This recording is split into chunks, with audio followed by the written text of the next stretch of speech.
What's happening, YouTube? Caliber here, and we're here to do another 7 Deadly Sins video, and we're going to be touching a little bit on combat class, how you can get your combat class, how you can make your character a little bit more powerful overall.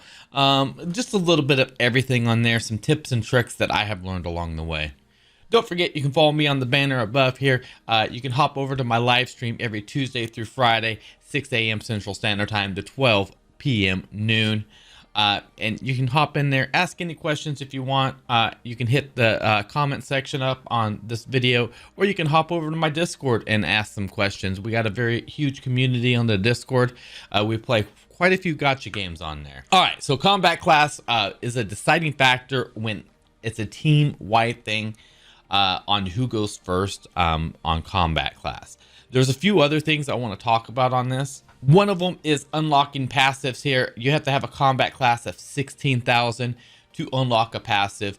Usually that can be acquired through gear, maybe some closet items and stuff at level 50. Most times you have to have a level 60 character, but with really good gear, you can get these passives without leveling them up to level 60. Now, the first part of combat class we're going to talk about here is equipment. Equipment has a huge effect on combat class. It's going to get it up there quite a bit. It's not the only thing that's going to get it up there, but it's definitely one of the things that's going to get it up there. Anything to increase your stats just a little bit more is going to be a huge help towards combat class and making your character just that more powerful, because there's a lot of things that you could go for combat class wise that are going to make you super strong. Another one's going into awakenings here. The more awakenings you get, the stronger you're going to become, the higher your combat class becomes, and then you can even go as far as limit break.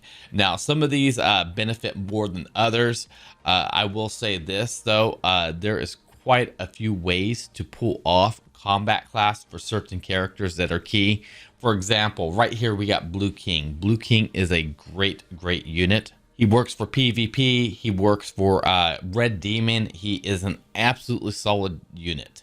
So how can you get the most combat class out of Blue King? I'm going to show you. One of the things you want to do is go to Affinity here. Up here, you can get a special item. This one is a pirate hat, guys. So hit points 930, recovery rate 4%. So you're going to go ahead and grab up this pirate hat, level up this affinity. I went and on a farm stage, the half off energy, I went ahead and farmed up honey salad for a little bit to get the ingredients, because I already had a whole bunch of ingredients. All I needed was to get a whole bunch of honey. I farmed up a whole bunch of honey with half off energy and just threw a bunch of honey salad at him and leveled him up. It wasn't really too bad, especially when Bond was proccing 3 to 5 a go. So got him leveled up and got that hat just for a little extra. So I go into the closet here, and as you can see here, I have different outfits, guys. So this is different here. Registered outfits 4 or 5. Each outfit that you get, you can register. All right, so if I have 6 costumes here, I can choose to not register one of the costumes. So in a perfect world, you would be sitting here with, you know, the SSR, UR, and like maybe another SSR. It looks like there's nothing but that SSR right there. You'd be sitting with something like that to get the mid-max you could from that, which is going to increase your combat class just a little bit because you're getting that gear. So costumes aren't so bad with clothing, but one thing that's really hard to get is the weapons in here. We'll touch base on that. Another one that's really hard to get is the hats and stuff like that. So as you saw, I picked up the hat from his affinity level. That's an easy win right there, because I only have registered costumes of 2 of 5 here. So having that hat is really huge, because that's just extra stats I'm going to get. I can get 2 more hats or 2 more hair thingies, whatever you want to call them. And I'd be good to go. All right, so I have Green King here also. So here's a huge plus. There's certain characters in this game that cross over with each other costume wise. I can go in here and I can use this hat that I got from Blue King on this king. Now, be careful. There's certain characters that don't do crossovers. One, for example, is Hostess Elizabeth or Princess Elizabeth. Doesn't cross over with Hawk and Elizabeth.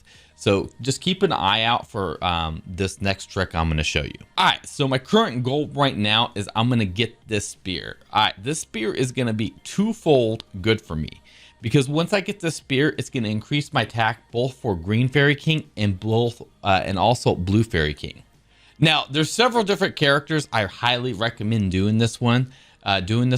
One of them is Green Elizabeth and Green Lizzie Hawk, and also Red Lizzie Hawk. Both of them are very, very solid units. You also have Blue Lizzie Hawk.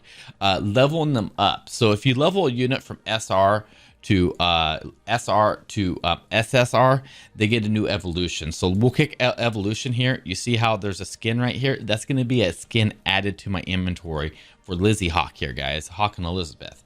All right, once I go UR, I will get another skin. So leveling up double units like that for multi-purpose stuff isn't bad. Like, for example, Green Lizzie Hawk is great for PvP. She's great for other content. And Red Lizzie Hawk is good for like Red Demon. So using two different ones like that, leveling them up, isn't a bad idea. You get a little bit more bang for your buck getting cross-class skills, cross-class costumes. Also, you can go over here to the Sacred Shop here, and you can purchase costumes and stuff that are in the shop. You can go over to weapons. You can go through these weapons, look for maybe a UR weapon here. These do cost diamonds, and okay, so they do cost diamonds. Are they worth it?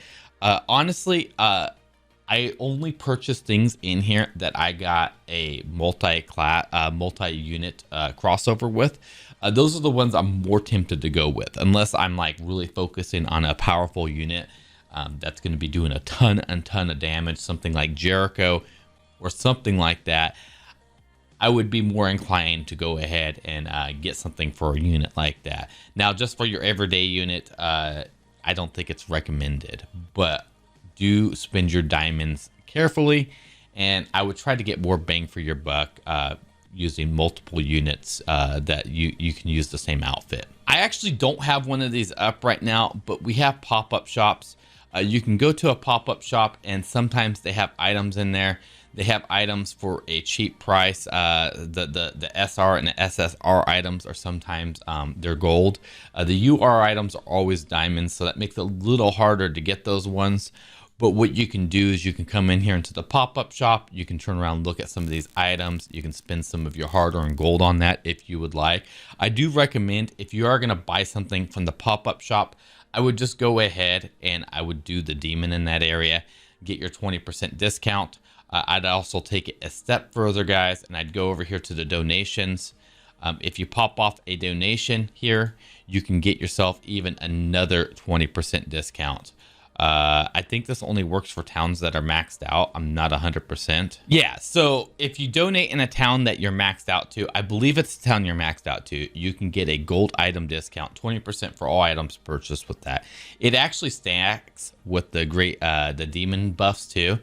This donation will be renewed if the same buff is already applied. But it actually stacks. You can get a 40% discount off a $250,000 SR item. If I believe they're $250,000, and a 40% discount off of that is actually really, really good. So you're going to be saving yourself quite a bit of cash that way. Granted, you are spending $30,000 to get this 20% buff, but you're still saving about 15,000 gold doing it this way.